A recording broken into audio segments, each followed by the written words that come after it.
What this map is really about. What you're looking at here is not just a regional map, it is a system. This is the Meridian Corridor, a coastal to interior region where geography decides everything before politics, before economics, and long before people ever arrive. Instead of starting with cities or borders, this map asks a more fundamental question. Where is movement possible and where is it not? Once you answer that, the rest of the map explains itself. The Azure Coast, why everything starts here. Let's begin on the western edge along the Azure Coast. This coastline is irregular, broken, and protected. That matters. Calm coastal waters are what make ports viable. Ports are what make cities inevitable. Just inland from coast, notice the wide band of lowland. This is flat, accessible land, rare in a region otherwise dominated by mountains. That combination, sea access plus usable land, is why Port Meridian exists exactly where it does. You could move the city north or south slightly, but you could not move it inland. Geography would not allow it. Port Meridian, power from access, not size. Zoom into Port Meridian. The dense road network here tells the story of short trips, high traffic, and layered infrastructure. This is not a pass-through city, this is a destination. What gives Port Meridian power is not population alone, it is access. This is where ocean trade meets inland movement. Everything entering or leaving the corridor passes through here in some form. This city does not control territory, it controls flow. That distinction will matter later. The Great Meridian River, nature's transport line. Now pull back slightly and follow the Great Meridian River inland. Notice how it cuts cleanly through the terrain.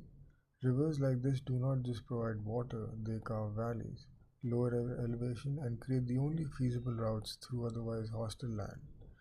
Every major road in this region either follows this river or stays close to it. That is not planning, that is submission.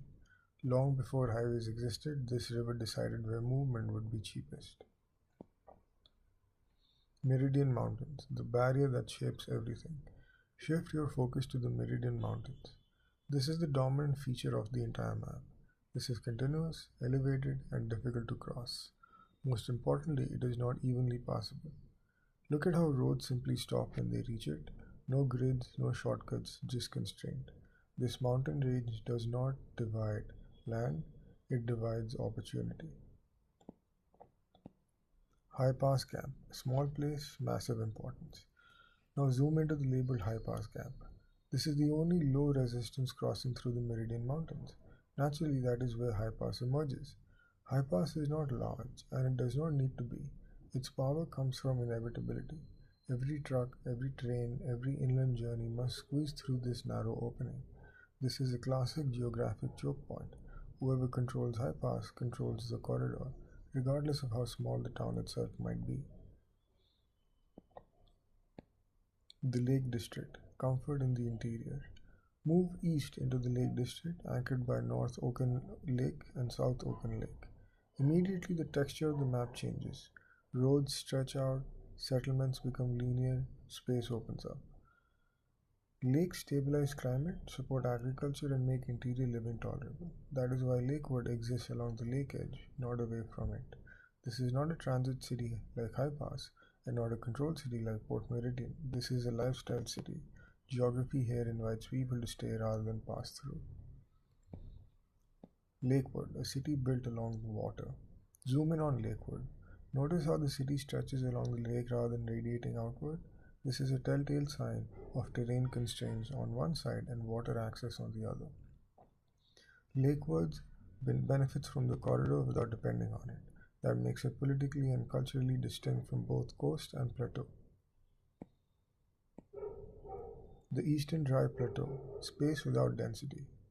Now push further east into the Eastern Dry Plateau. The corridor lightens, roads thin out, settlements become rare. This is not empty land, but it is expensive land in terms of distance, infrastructure, and governance. And that is why entire area is grouped into the interior trade zone. Here cities matter less than routes. Logistics hubs like Crossfield exist not because people want to live there, but because goods must pass through. Political borders that follow reality. Pull back to show all regions. Notice how political borders align with terrain instead of ignoring it. The coastal authority ends where the lowlands end. The highland protectorate wraps the mountains. The lake district follows water. The interior trade zone claims vast space because managing it is costly. These borders are not arbitrary, they are administrative responses to geography. Closing. What this map teaches us. This map is not really about cities, roads, or borders. It is about constraint. Geography limits choice, channels movement, and quietly decides which place matter more than others. Human systems adapt to it, whether they admit it or not. If you removed every label from this map, you could still predict where power, conflict, and growth would concentrate. That is when you know a map is telling the truth. Thank you for watching. This is a map that was generated by ChatGPT. I know it's not exactly a map that you're used to looking at, but that is the capability what ChatGPT has currently in creating a map. So yeah, just this is the current state of map development that AI can possibly do. Obviously, ISRI's ISRI software would be able to do much more, but ChatGPT at its current level is not at a place where you can reliably, uh, use its maps for display purposes or for presentations or for any amount of data insemination that you would want to do. So that's what my closing thoughts are. Thank you for watching. And if you want a custom app developed, which is proper and not like this, reach out to maps&locations.com and we'll help you create the perfect map that you need. Thank you again.